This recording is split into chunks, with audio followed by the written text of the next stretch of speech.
My name is Julia Gerlach, and I'm with the Fields of Sinsinawa. I'm the project manager, and I was hired on in August. I had been working with the group prior to that as a volunteer. And thank you so much, by the way, for welcoming me here. Go ahead. So Fields of Sinsinawa is a brand new learning center, farmer-led learning center, based at Sinsinawa Mound, which is where the Sinsinawa Dominicans have had their home for 177 years. And it's been in agricultural care and under their stewardship for all of that time. And as they have, their numbers have diminished, they've been looking for a way to create more of a legacy with their land. Their background, of course, is in education. They've been training teachers for all of these years, and so they are turning to their land to be a teacher to the local farmers and hopefully beyond. Over time. But this is a brand new thing. It really was the brainchild of David Brandt in a way. David Brandt, many of you are probably familiar with. He was sort of known as the godfather of regenerative ag. He's from Ohio, but he had come to Sinsinawa a few years ago to do a talk, and he was just taken with the place. He was very inspired by the location and the spirituality that he sensed there. And he had this vision of a farmer-led learning center where farmers from any background, whether they are organic or conventional or had animals, didn't have animals, or they could all come to learn better practices for soil caretaking and for taking better care of the land, which in turn takes better care of the humans and the communities. About a year ago, well, a year and 2 months ago, we had an initial visioning meeting. I apologize. I skipped over a big thing. David unfortunately died in a car crash in May of 2023. And so right after that, there was a huge, swelling of energy that we want to see David's vision for this place come to life, come to fruition. So many of his friends and acquaintances came together. We did this visioning event. There were about 200 people who came to the mound and shared ideas about what they could see the mound being, what this farmer-led learning center could be, what are the needs of the community. A lot of ideas came forward, but basically what came out of it was, yes, there is something here. We really need to move forward with this. So we developed a steering committee, and I'll talk a little bit more about that. And out of that, and we started meeting very regularly. And so the steering committee involves a lot of different people. There's people from across the country. Well, Jay Brandt is on there. We've got farmers, we've got community organizers, we've got accountants. A lot of these people are farmers. We've got people from the mound, but there's on the steering committee itself, there's probably about 30 people, and with varying levels of involvement, of course. We also I have a couple of our tenant farmers up there too, Bernie Rundy and Aaron Liebfried, because there's 400 and some acres on this property. About half of it is cropped or in pasture, and we have these two father-son teams that are renting all of that ground, and then there's also a collaborative farm element, which is market garden type farmers. So we've got 3 of those farmers on the site as well. And then I wanted to point out, of course, I'm up there, and then Rick Bieber, and he's here with us. He's the little boy in the cowboy hat. But Rick was brought in last April or thereabouts to be the soil consultant, and he's a retired farmer from South Dakota. And one thing that I want to say about this, it was very important to the steering committee that this be farmer-led, farmer-directed, and that it makes sense for farmers. And so with Rick having started as a consultant just in April, he's been working with the tenant farmers, talking to them about practices. They've been doing a lot of adaptive management grazing. They've been making sure they're following the soil care principles with keeping living roots in the ground and things like that. But the key point being, this is unlike other research farms and demonstration farms, we're farming for money and not with money, in that everything that they are doing has to be profitable for the farmers who are using the practices. So that's a key difference between Fields of Sinsinawa and other places. And you can go ahead. So the Seeds of Hope, the Seeds of Hope seed money, this was hugely instrumental for us in terms of getting our digital presence going. So we did develop a logo. Sister Sheila Fitzgerald, which probably many of you know, she had a graphic designer who she was familiar with, and so she hired her, Carrie Furman, to help us develop a logo. This took many iterations and ideas and different paths we went down, but the one on the left is the logo, basically the base logo that we came up with. And if you compare it to the one on the right is the Sinsinawa Dominicans logo, and Carrie basically took that and flipped it upside down and added some additional farm-oriented details. But what it gave us was the water and the soil and the crops and the air. And we just thought it was a really nice direction for the Fields of Sinsinawa. And it also speaks to the history, which we thought was really important. So these are just some additional iterations of the logo, so we can use it in different formats depending on what we're doing, of course. And so the other thing that we did with the money was we worked with the same graphic designer to put our website together. And Sheila, again, was the main person who worked with our graphic designer. Myself and Beth Baranski contributed a lot of photos and content and ideas, but Sheila did the bulk of the communications with the designer. And a couple of things that I wanted to point out that I was really excited about is we did do a Stripe integration so that we're able to take donations online and do our registration, the event registrations online. That was kind of a fun thing to do. I had never actually gone through that process before.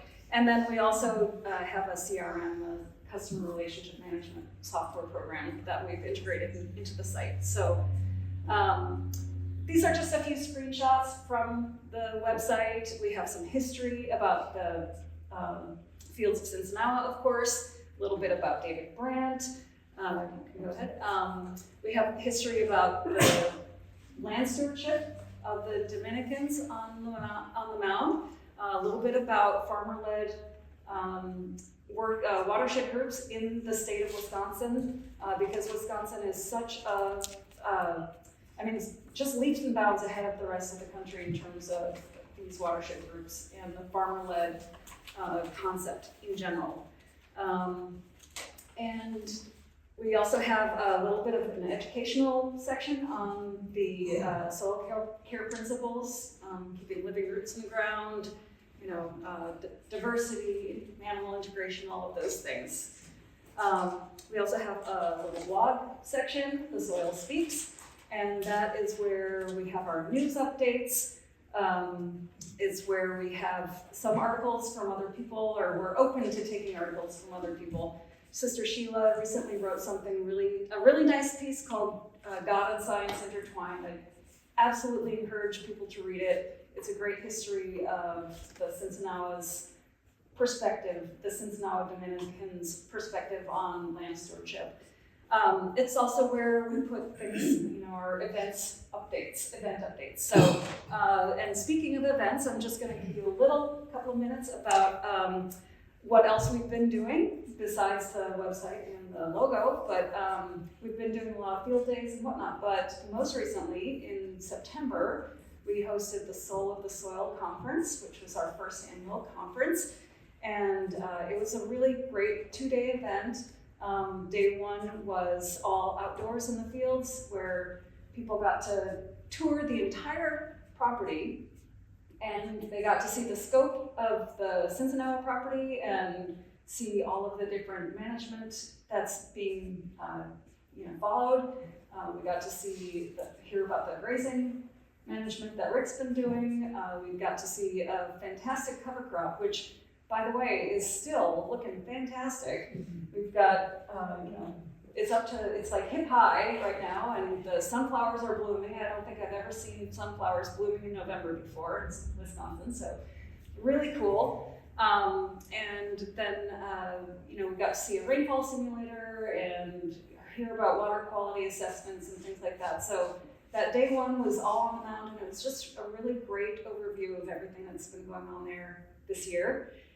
Day two, we went down to the Chestnut Mountain Resort in Galena and had a great lineup of very inspiring speakers, and they were all farmers who have implemented a lot of regenerative techniques on their farms, and it was a great conference. We had about 100 people, and I don't know, I thought it was really well, it just came together really well.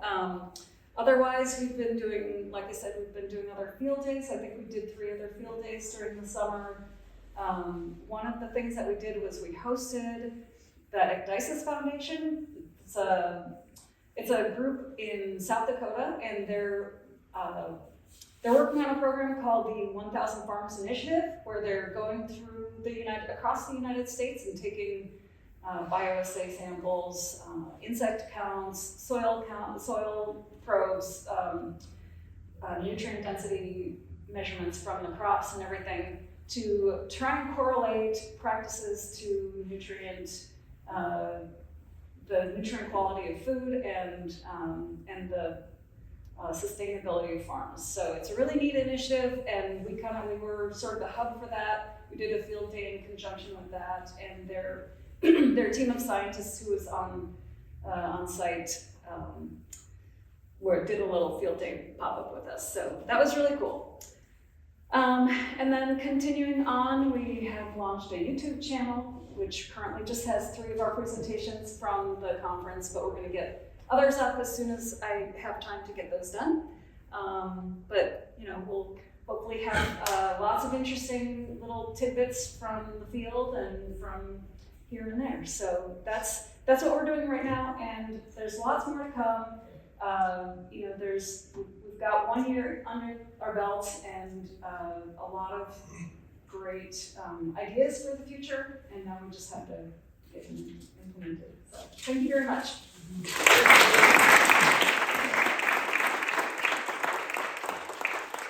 Hello, everybody. Thanks for being here. This is kind of fun. I'm getting to learn a lot of things I didn't know before. And network with people, which is what it's all about, right? Thank you for doing that. So I just wanted to let you know a little bit about, there it is, Monica Brooklyn. I live in Brooklyn, Wisconsin. Probably half you didn't know there was a Brooklyn, Wisconsin. We are nowhere near the Bronx. We are near Evansville and Janesville and just a little south of Madison in Oregon. So kind of to put you in a position where we are. As Trudy mentioned, I'm a veteran marketing professional who by nature likes to create community wherever I can as a marketing strategy. So creating community makes us all feel really good, but if you really think about it, it's really all about marketing. Everything boils down to how you network and how you market yourself. So what I tried to do is, I live in a community, like I said, just 25 miles south of Madison. Most of my fellow farmers I knew because I'm actually also on the board of the Wisconsin Farmers Union South Central chapter. So I kind of make it a business to know all the farmers in my area. As part of that, I started to realize that a lot of farmers don't know each other. It's like crazy to me that they live 3 miles from each other and 2 flower farmers don't know each other. So I had to put an end to that. So I applied for this wonderful seed money grant. And with that, we were able to create this alliance of farmers in my backyard. So the listening sessions created the seed money, and then I get to apply for the seed money, so it was all really self-serving. I thought a lot of small farmers, if they know each other, will feel things like less mental stress, have more resources, be able to count on each other. So, which is the foundation of this organization. So thank goodness we have this seed money, because what happened was we met in January, and a lot of farmers had never even met each other. I'm not kidding you, 3 miles from each other, 4 miles from each other, never knew each other. So that was a blessing in itself, just to have everyone sitting at a table in January and deciding what we would look forward to in the future. So what I found in my little listening session in Brooklyn was that everybody was pretty burnt out of trying to market themselves, burnt out in the farmers market circuit. As much as the farmers markets are a wonderful addition to our wonderful ability to sell our products, the toll on farmers is pretty hard. So if you think about it, especially things that are things like flowers. So if I go to a market and I take 20 buckets of flowers and I come home with 10 buckets of flowers, those flowers end up in the compost pile. So farmers markets, as wonderful as they are, and I am not poo-pooing them, it's really hard on farmers. So especially farmers that do 2 or 3 in a week and have little kids and stuff like that. So it's a wonderful opportunity, but it's also a stressor. So I thought, okay, well, we live in a small town, and most of the people that live in our town don't even know we exist. So why are you driving 20, 30 miles to sell your wares when there's a small village that we're outside of that has 1,600 residents that are basically mid to lower income? So why aren't we taking care of their food, nutrition, and security instead of driving up to Madison, where, no offense, they could go to Willie Street or any place there. So that was kind of the idea of why we all got together. So too much travel, too much unreliability of sales, and not enough CSA members to sell what we were growing in our area because nobody knew that they existed. So we created this alliance to present our offerings under one single brand. The brand is called Bountiful Brooklyn in this lovely postcard. And if we could go to the next slide. So what you see on this is basically, unfortunately, we are all of the mindset that we're in competition. And what I tried to get all the farmers to see is, I don't care how many zucchinis everybody in our little network grows, they grow them differently, they're available differently, people want them differently. Like, just get over the fact that you're selling zucchinis and they're selling zucchinis. We're all gonna sell zucchinis, but are you gonna make it into zucchini bread? Are you gonna make it into zucchini jam? Are you gonna? So again, I just tried to I had to break through a little bit of that competition. Like, if I only have, 400 tulips to sell, and my neighbor has, 300, well, I better get to the florist before she does. And we just need to get rid of that attitude 100%, because frankly, with 600 residents in the town of Brooklyn, we could sell 7,000 tulips if we do it right. Do you see what I'm saying? So that was kind of a little myth I had to kind of get rid of. So what I convinced them to do was to create a map to show, and you all have these postcards on your table, so if you want to take a look at them. So we actually created a map to show that not only is your countryside dotted with all this, we're literally just a mile outside of your town. Like, literally, you can drive your bike, bring your kids, come to our farms. And so we wanted to illustrate what we had available, so we created this, obviously, this grid. And just again, to show the variety that was available. So, we have an apple orchard. We have a person who has llamas, so she has fiber. So it's like, when you really look at who we are, we're very diverse, and literally all of this is within a mile or two of a downtown little village. So why can't we feed all these people? Like, why? So that was where this all came out of. The grant money was used to hire this talented graphic designer who created this wonderful logo for us and this map. The map was the hardest thing to create,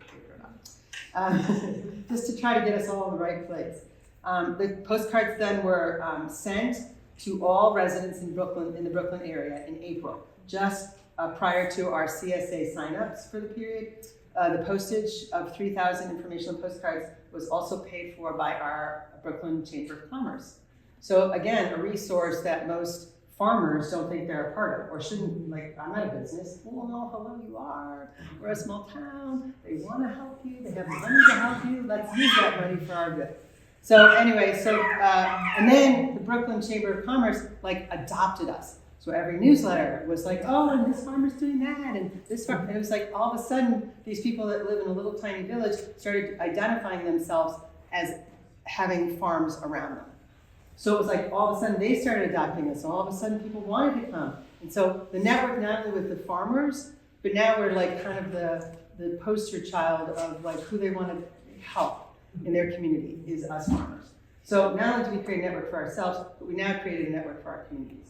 And now we also have a little farmer market shop at one of the corners where we leave our goods, and we have a gal who runs the whole thing. So the network started with this beautiful seed money and then went to 9 farmers relying on each other, to a little community adopting us, a chamber adopting us, to a little community adopting us, to now a place where we can actually sell. So I don't go to farmers markets anymore.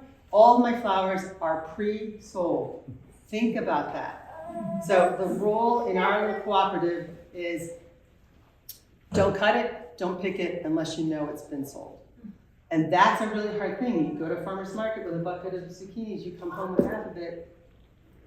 But our rule in our cooperative literally is don't cut it or don't pick it until you know it's sold. So that's why we're very heavily focused on our our CSA model.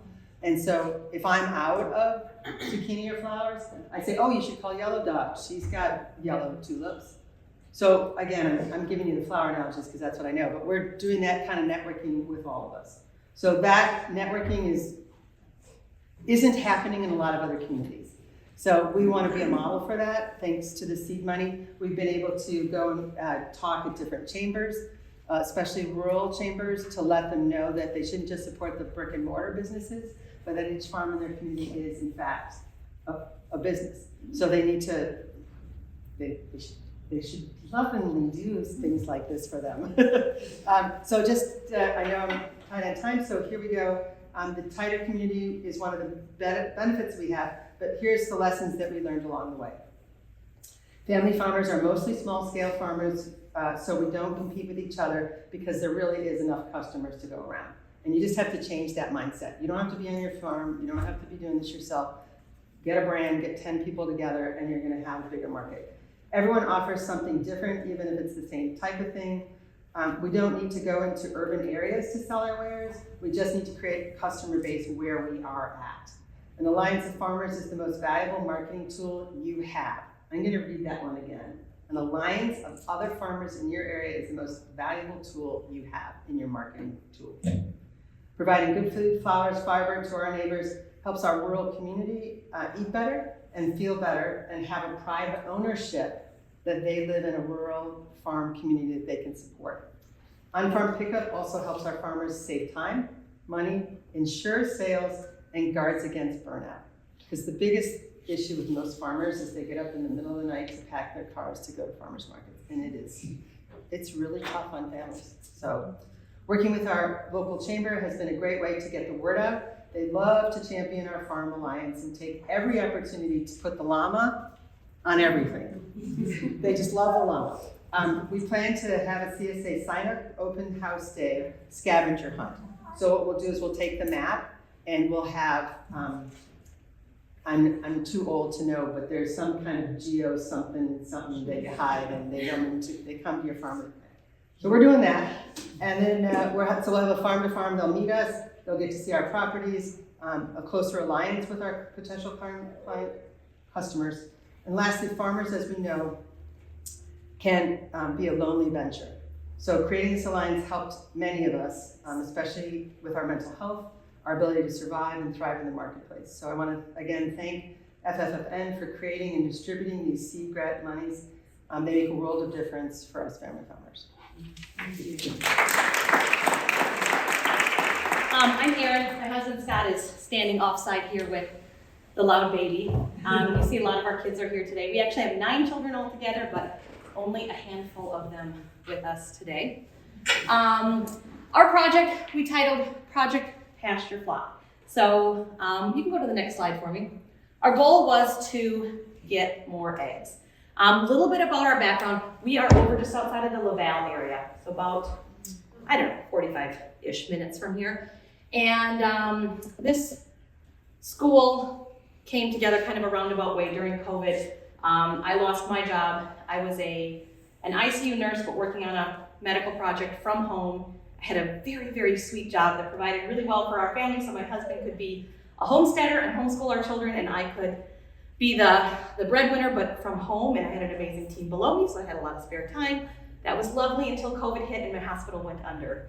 And I turned 40 that year, so I looked around and I thought, I am not willing to go out there and work at the bedside 12 hours a day away from my children.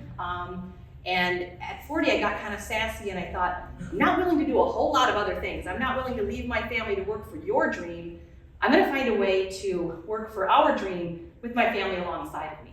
There was a very short list of things I liked, and I was only willing to do things I liked. So that was basically share my homestead with people. We were always having impromptu tours for whatever. I liked to teach children, loved homeschooling my children.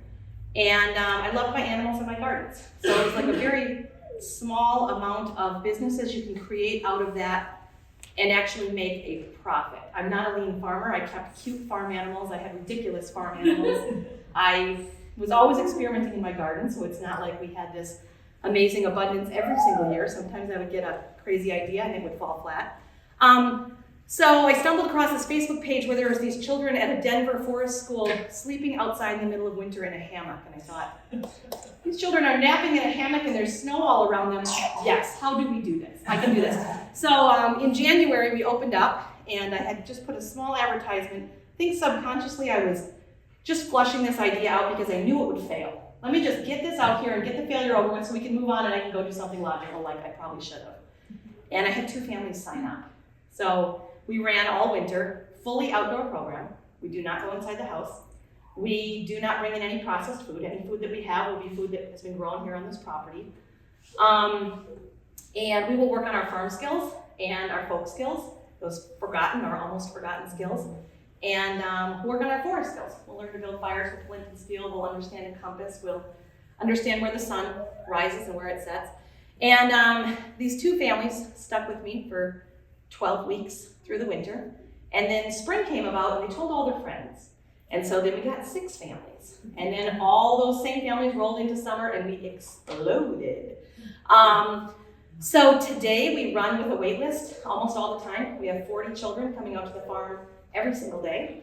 And we started to experience some growing pains. We're going into our 4th year. You can go ahead and move to the next slide for me here.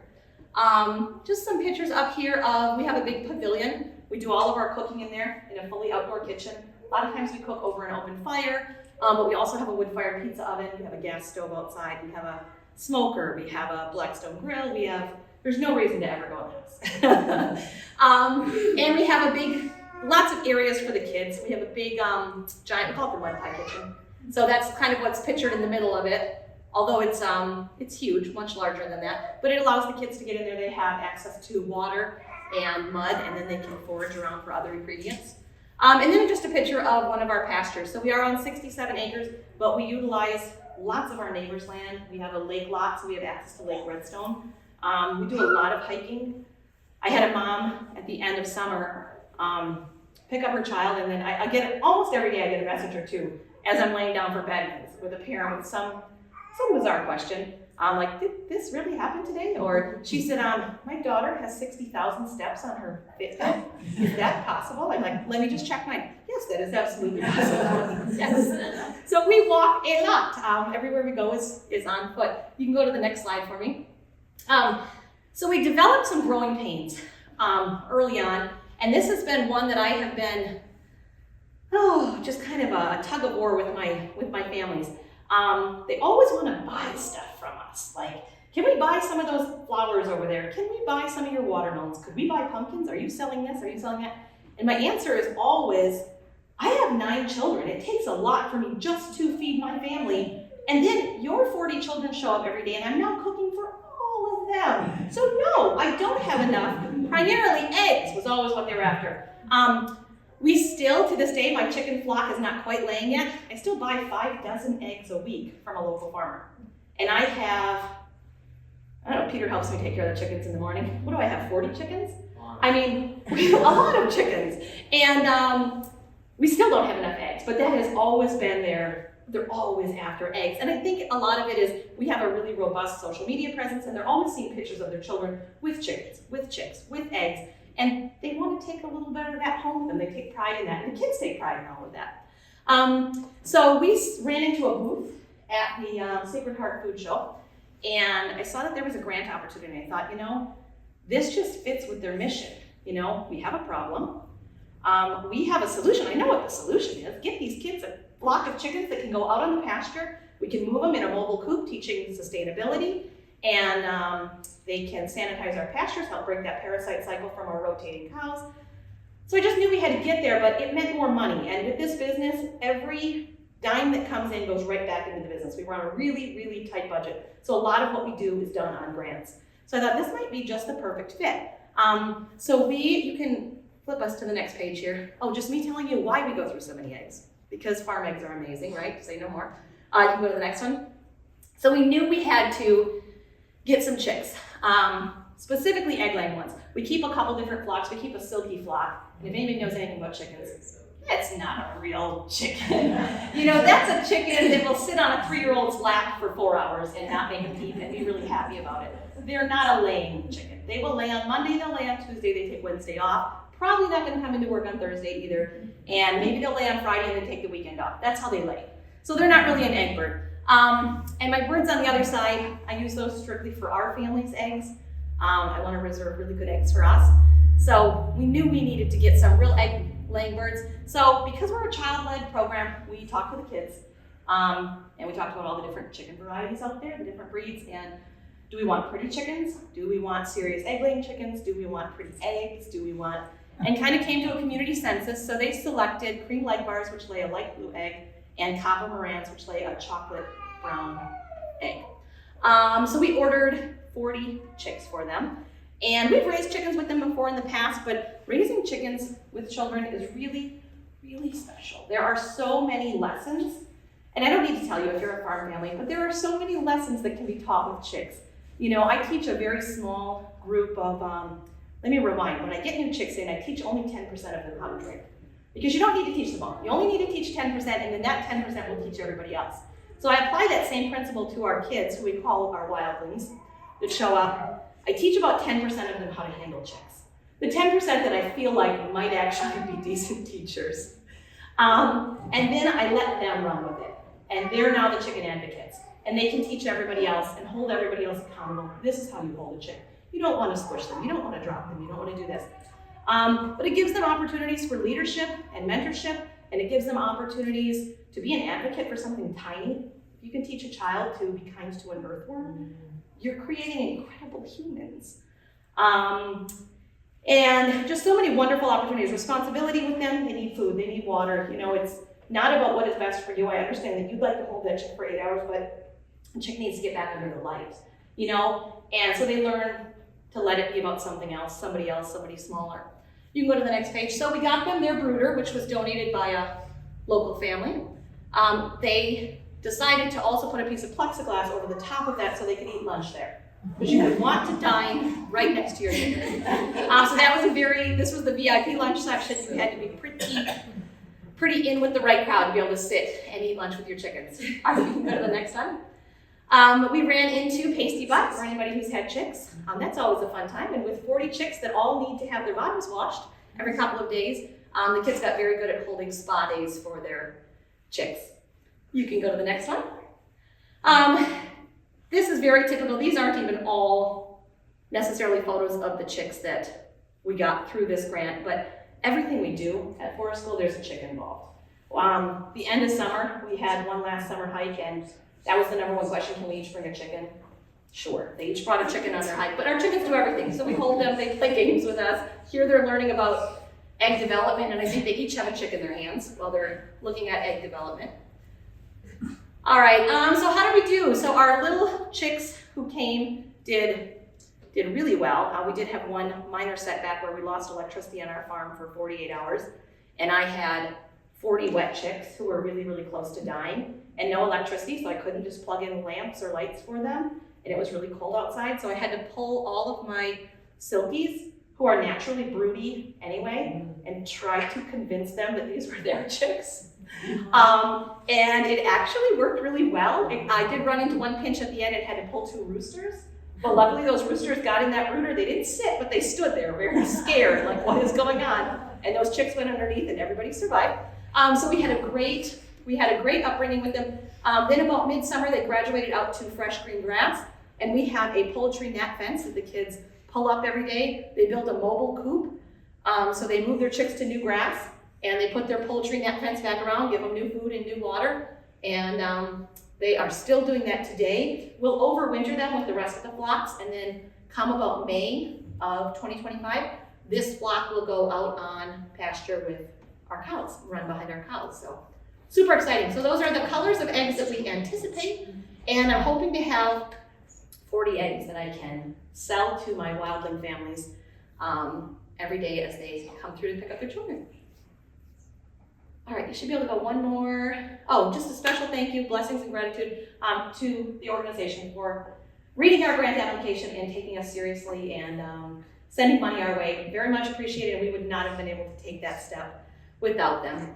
And yeah, thankful for the opportunity to teach our little wildlings everything about chickens. That is it.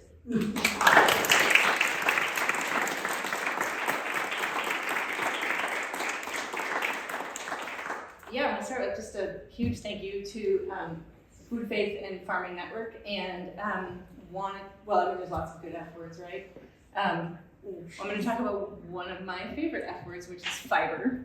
You can make the next one. So my organization is called Wisconsin Litter Revival, soon to be called Midwest Litter Revival, because I've realized, especially over this last year, where I've made connections and collaborations with people in Illinois and Iowa and Minnesota. So just recognizing the reality of that, it's bigger than Wisconsin. I started about a little more than 2 years ago with just the question, if there was local linen fiber, would you buy it? So I started with a survey, and the question really came back quickly as yes. So I started moving forward with it. If you can make the next slide for me. I want to acknowledge that people are usually more familiar with flax as seed, or perhaps even oil, and less so with the stem of the plant, which is what I'm interested in, which is where the fiber linen comes from. In the next slide, there. So it's the bundles of fiber are just under the kind of unremarkable outer layer is just sort of breaks away, but then the inner layer is the other part to separate from. It's called chive. And in the next slide, actually, I can show you that there's many different product potentials from flax. So there is the seed, there is the oil, there is that stem, even that part that I just mentioned, the chive, breaking away from it, can be used in all kinds of creative ways. So that's a whole other sideshow for me, like all the many potentials for this plant. But what I'm interested in really is fiber. And one of the reasons that I think that this can be successful is because that's my kids wearing garbage bags. We wear a lot of plastic clothes, and we have a real problem with not only the environmental inputs to producing those clothes, but what that ends up with at the end and disposal of them. And actually 30% of microplastics in water are directly contributed to laundering our synthetic garments because they break up into little nanofibers. So we've got a real problem, and I think maybe it's my next slide. Oh, I guess I could have ordered that a little bit differently. What I was going to say here, I guess, is that not the only person championing this idea, although it's just starting to maybe raise more of the into awareness for people, that there's a number of organizations across North America that are working on the idea of growing flax for fiber. And then I also wanted to say we've got with us Linda D from the Fiber Shed Heartland. So there's a number of local organizations really scaling up the idea of local textiles, and then the national organization of Fiber Shed, but also the North American Linen Association is a relatively new organization. I sometimes think of myself as member number 2, but I think that that's actually true. And so the North American Linen Association, so we now have a number of people on this idea of moving it to scaling it up. So what is my next slide? It got a little bit awkward, but yeah, so the flax plant is relatively easy to grow. It is a plant that is actually pollinator friendly because it's got that beautiful iconic blue flower. It's a plant that works well with the microbial community in the soil. It can work well with a lot of different grain rotations, and it doesn't require all the inputs in pesticides like cotton does. So it's a plant that's ready for it. And so again, as I was saying, that there's people recognizing the problems with our current textile industry. And so those two things coming together, that it's a plant that we can grow and can grow really easily, sustainably, and then that we have problems with our textile industry. So we're at this like problem solution, and I'm super enthusiastic. I'm there for it. Well, then there's some challenges though, which is I appreciate that this is called seed grant money. I like literally used almost all the money for seed. So we don't have a domestically sourced fiber seed, so it's imported from Europe. And that was one of the fun experiments that I worked on this year, was just growing some oil seed varieties and seeing what happened with their fiber, because it's two different seed types that have been bred for different purposes. And then it's equipment for the harvest. It's the processing of the fibers. So pretty much every stage needs something for us to scale up. Right now we're working at like an artisan hand scale, but the potential is there. So what have I got on my next slide? Oh, so here's what I did with the seed grant money. Well, I really did buy a bunch of seed, but I grew at several different plots and engaged a lot of different volunteers. I've got the fabulous Zoe right here who put in a lot of time with planting and also with the harvest. People also volunteered for me. I mean, people are enthusiastic about it. I had people doing some like graphic design work for me. I had people doing, actually had volunteers that volunteered to feed the volunteers at the harvest day. And yeah, pretty much every step of it. And then I managed to have 3 field days. So amongst them, hundreds of people were there, came out to see the flax fields growing and have those conversations around it. And then also did 4 workshops on just that hand processing of the fiber in the slow traditional hand way. And I guess I'm saying this a little bit tongue in cheek, but this is the largest fiber flax harvest in the Midwest. And of course, it's kind of small, but it's the biggest. And so anyways, I'm enthusiastic for what comes next. And I think last, I just got some information on there about staying in touch with Wisconsin Midwest Linen Revival as we move forward. There's some opportunities to follow along with the story. And actually, on that note, I was going to say that Wisconsin Farmers Union just has an article after the current newsletter on flax and the Midwest Linen Revival. So, thank you.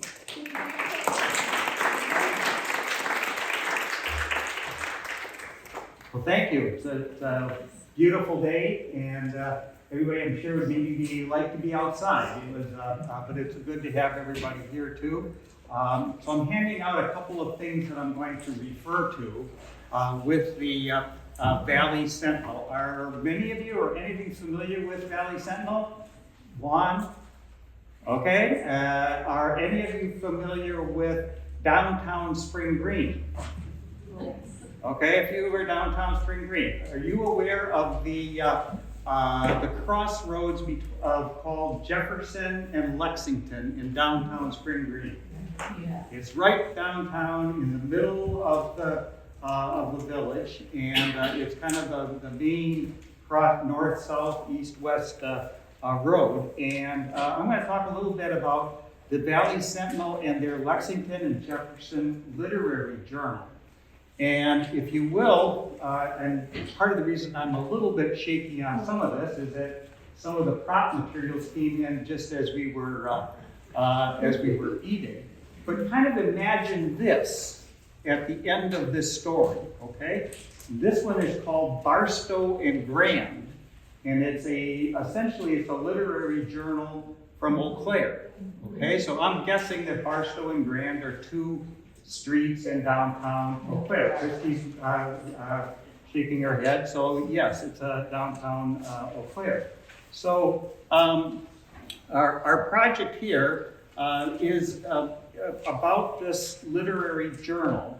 And first, the Valley Sentinel is the paper that I just handed out. It's an independent, all-volunteer, editor-owned, bi-weekly publication that publishes in Spring Green with an emphasis on Sauk, Iowa, and Richland counties. And on page 8, there's an example there that local writers are featured in this Lexington and Jefferson section of the paper. Okay, so they're got local writers that are kind of featured in that part of it. And they applied for a seed money grant, and you can go on to the next one. It's pretty too hard to see there, but for basically the creation of a literary journal, such as this, again, taking that as a kind of the end point of this thing. And we essentially are provided the funding for publishing, editing, graphic design, and layout, and legal fees for like the guidelines, for writing guidelines. If you're a writer, you know that there can be guidelines and rules and regulations as kind of the playbook rules, if you will, within the writing circle. So this grant was essentially for this literary journal, an extension of that current Lexington and Jefferson section of the paper. It's to be printed or published annually or semi-regularly, and it's to include poetry and prose submitted by the residents of Southwest Wisconsin with an emphasis on Sauk, Iowa, and Richland counties. So kind of this valley down here, but it goes beyond that, I think, in some ways. And the writings are to preserve the culture of the area, the naturally rural and agricultural kind of background and history of the area. And the ambition, again, is to essentially immortalize, something like this, the writings through the publication of a literary journal. They also do plan to hold public readings and distribute the journal at farms, farmers markets, and other faith events. I think you can go on. Okay, so you've got up there some of the potential writings, and if we didn't hand this one out, I have an example of a writing here by Lenita Schultz, which was a recollection of childhood on a rustic farm. Amanda Thomas, another writer, writes about landscape poetry, about our place in the natural world.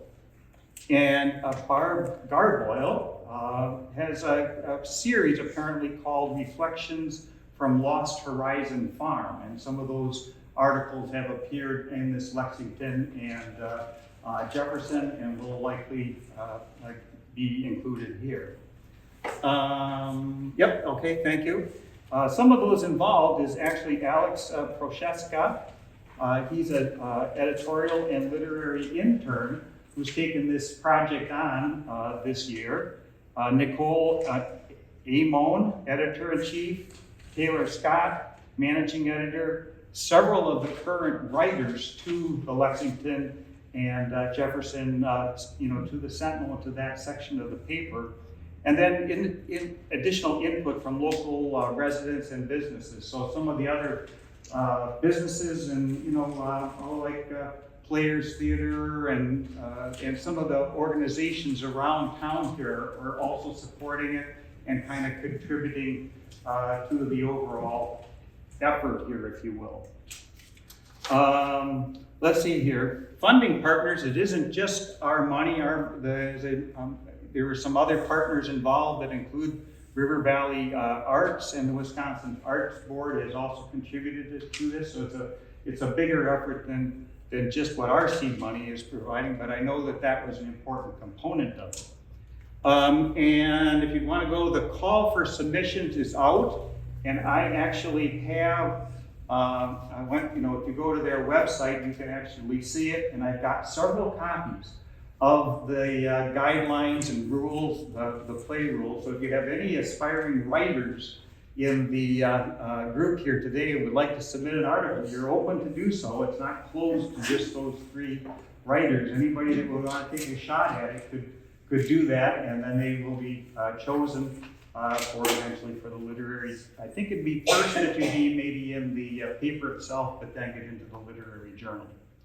The submission for articles for that first edition was the end of October, and they plan to have their first edition of this literary journal sometime in December. So that's their goal. So I guess that's what I've got. And as far as this particular project, it's a little bit different than anything that we have funded so far, but it certainly ties in with our mission with Food, Faith, and Farming Network.